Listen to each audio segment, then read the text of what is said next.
평소 휴대전화는 신경 쓰지도 않던 남편. 최근 잠금 장치를 지문 인식으로 바꾸더니 베개 밑에 넣어두고 잠들기까지 합니다. 알고 보니 해외 출장지에서 만난 여성과 불륜에 빠진 거였는데요. 이 충격적인 사실을 알고도 아내는 한창 사춘기인 아이를 생각해서 남편에게 따지지도 못하고 소가리만 하고 있습니다. 더구나 이 상간녀는 해외에 살고 있어서 알아낼 수 있는 정보도 많지 않은 상황. 잘못을 저지른 건 남편인데 오히려 남편이 이혼을 요구할까 봐 전전긍긍인데요. 평생을 전업주부로 살아온 아내가 가정을 지키려면 또 만일의 상황에 대비하려면 어떻게 해야 할까요? 제보자 아내의 사연을 자세히 알아보겠습니다. 자, 아내분께서 직접 제보를 주셨어요. 너무 막막하다고 말씀이시죠. 이 제보자분이 궁금해하시는 부분을 중점으로 오늘은 좀 얘기를 풀어가 보겠습니다. 자, 시작해보죠. 네, 일단 제보자는 남편이랑 직장에서 만나서 결혼을 했습니다. 아이를 가지면서 일을 그만뒀고요. 그 이후로 쭉 전업주부로 생활을 해왔습니다. 이렇게 일을 하는 남편을 대신해서 묵묵히 자녀 키우고 집안일을 해왔는데 최근에 남편이 집에 스마트워치를 풀어두고 그냥 간 겁니다. 그런데 이걸 통해서 불륜 낌새를 눈치채게 됩니다.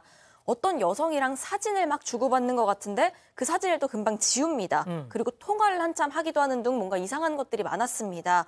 그리고 평소에는 휴대전화 어디다 뒀는지도 신경을 잘 안 쓰는 사람이었는데 갑자기 뭐 잠금 장치를 해놓는데 이걸 지문 인식으로 해놓고 휴대전화를 베개 밑에 놔두고 자기도 하고 수상한 부분들이 많았다고 합니다.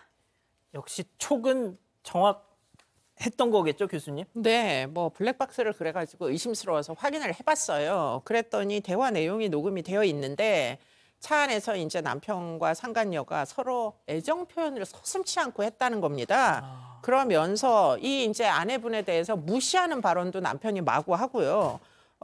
더군다나 이제 그 아내에게는 애칭을 쓰지 않는데 이 상간녀에게는 애칭을 쓰면서 뭐 아주 다른 뭐 판이하게 다른 모습을 보였다고 합니다. 근데 이 상간녀가 한국에 없다는 거잖아요. 맞습니다. 남편이 업무차 해외 출장을 갔을 때 만났던 여성이고 한국 여성입니다. 그리고 계속 가면서 몇 번 더 만남을 이어갔고 불륜이 됐던 걸로 보입니다. 이 여성 역시 결혼한 상태고 아이도 있었다고 하고요. 아내는 이 여성에 대한 이름도 연락처도 사는 곳도 정확하게 모르고 있는 상황입니다. 자, 여기서 이제 제보자분이 궁금해하는 대목이 처음 나오는데 아는 게 없어요, 양 변호사님. 그러면 이게 법적 대응을 내가 그 사람에 대해 상대에 대해서 뭐 아는 게 없는데 뭐 상대방 그러니까 배우자의 불륜 상대방에 대해서 하는 소송은 별도로 하죠. 그건 정신적 피해에 대한 손해배상 청구 소송을 하는 거고요. 그 사람이 누군지는 모른다고 할지라도 나의 배우자가 지금 부정행위, 민법상 부정행위를 하고 있다는 거는 충분히 이미 증거도 확보돼 있어요. 다행스러운 게 차량에 다행스러운 표현은 증거의 얘기입니다. 차량에 블랙박스에 녹음된 거기 때문에 이 아내가 일부러 무슨 비밀 통신을 침해했다거나 도청을 했다거나 아니면 개인정보 휴대전화를 열어봐서 개인정보를 침해한 게 아닌 상태에서 자연스럽게 얻은 거거든요. 그런 걸 가지고도 충분히 이 청구는 가능한데 다만 그 상간녀를 상대로 하는 위자료 청구 소송은 현실적으로 어려울 것 같습니다. 자, 그리고 말이죠. 하도 답답하니까 뭐 인터넷에서 뭐 지식인 뭐 이런 걸 막 찾아보셨던 모양이에요. 그런데 상간녀가 외국에 살고 있고 한국에 재산이 없으면 위자료 청구 소송 해봐야 오히려 변호사 비용만 더 든다. 뭐 이런 거를 보셨던 모양이죠. 네, 일부 뭐 맞다고 봐야 되겠죠. 국내 이제 재판을 해서는 국내법으로 통상 집행을 하고 위자료를 한다고 하더라도 국내에서 할 가능성이 높은 거고요. 지금 상간녀에 대한 인적 사항 정확하게 알 수 없기 때문에 재판하기 사실 쉽지가 않은 상황입니다. 아이고야. 다만 추측하건대 20년 전에 결혼을 해서 이민을 갔는 거 정도는 알 수 있고요. 한국에 이제 부모님이나 친정은 있다고 합니다. 가끔씩 이제 친구들 보려고 한국에 오기도 한다고 해요. 주로 해외에 있고 남편은 사업을 하고 있고 잘 되고 있고 또 아이도 있다고 합니다. 자, 일단 상간녀가 해외에 살다 보니까 남편과 매일 붙어 있거나 그런 건 아니지만 이 외도를 하기 시작하면서부터 부쩍 아내한테 짜증도 내고 무시하는 발언도 많아지고 그랬다는 거예요. 사연자분의 얘기 직접 들어보시죠. 상간녀랑 통화하고 있는 걸 워치 확인하고 그리고 이제 퇴근 시간이어서 저녁밥을 준비하려고 전화를 했는데 짜증내면서 왜 전화했냐고 그러길래 왜 지금 왜 나한테 화를 내는 일이냐고 했더니 그럼 속이 안 맞으면 그만 살면 되는 거지 이렇게 말을 하더라고요. 근데 이게 싸울 일이 아닌데서 그렇게 얘기를 하니까 너무 속상해가지고 제가 지금 저 자세로 계속 비위를 맞춰주고 있거든요. 이 기자, 그 사연자분, 아내분은 왜 오히려 본인이 성을 내고 이래도 지금 부족할 판인데 왜 남편의 비위를 이렇게 맞춰주고 있는 거예요? 그게 이유가 있는데 지금 결혼 20년 차 부부인데 사춘기 자녀가 있습니다.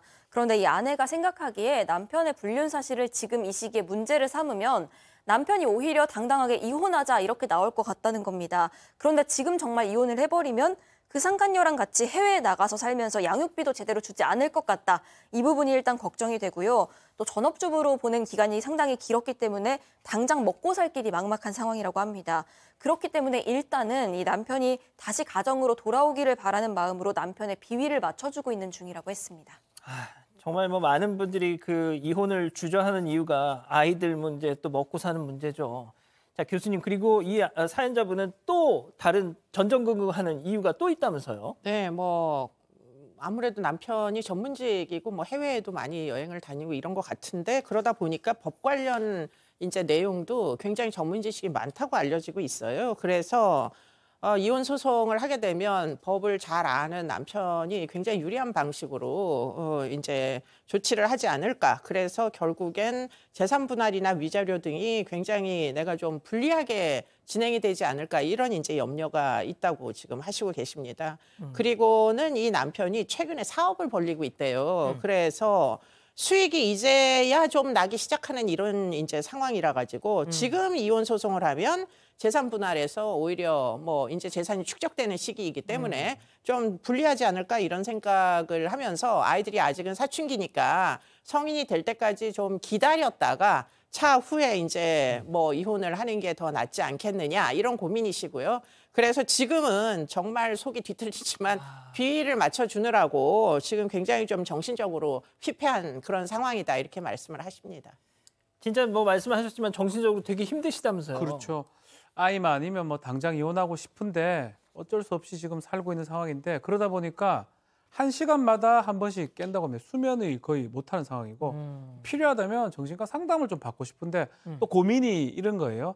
정신과 상담을 혹시 받으면 나중에 이혼했을 때 뭐 재산 분할이나 아니면 양육에 혹시나 불리한 영향을 끼치지 않을까 이걸 두려워하는데 제가 뭐 변호사 업무를 하다 보니 거의 패턴 똑같습니다. 배우자가 아주 부정행위를 하게 되면 그 상대 배우자는 상당히 정신적으로 힘들어하거든요.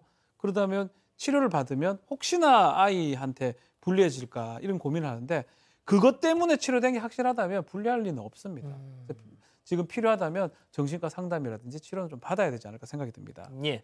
자, 그러면 지금부터 별별 상담소 오늘의 궁금증 짚어보죠.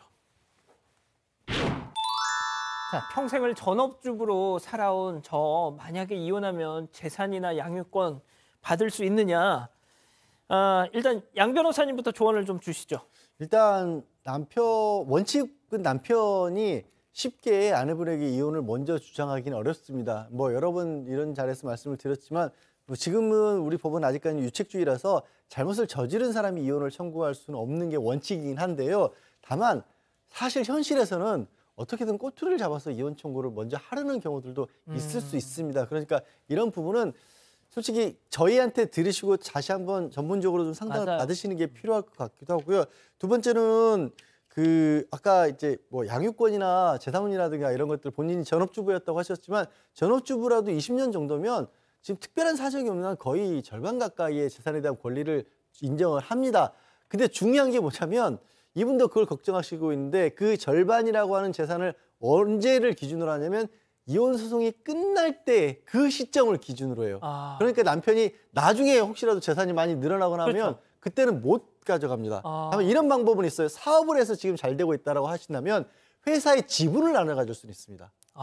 회사의 주식을 예를 들어서 절반을 가지고 있으면 남편이 사업을 잘해서 회사가 펴지면 그때는 본인이 가져올 수도 있는 그런 방법도 있기는 하거든요. 그래서 이게 경우에 따라서 어떤 재산을 가지고 있느냐, 부동산이냐, 동산이냐, 말씀드린 것처럼 주식이냐 이런 것도 다 달라지고 양육권 같은 경우에는 결국 배우자 양쪽 중에서 사춘기 정도가 넘어가면 기본적으로는 누가 아이가 지내기에 편한 조건을 갖추고 있느냐 더해서 아이의 의사가 중요해집니다. 자, 박 변호사님. 예. 이 만일의 경우를 대비해서 합법적으로 또 외도 증거를 더 모을 수 있는 방법은 없냐라고 또 물으시더라고요. 모을 필요가 없을 것 같아요. 지금 뭐 확인을 벌써 했지요. 그래서 그런 어떤 대화하고 애정 표현만 해도 부정행위에 해당할 것 같고요.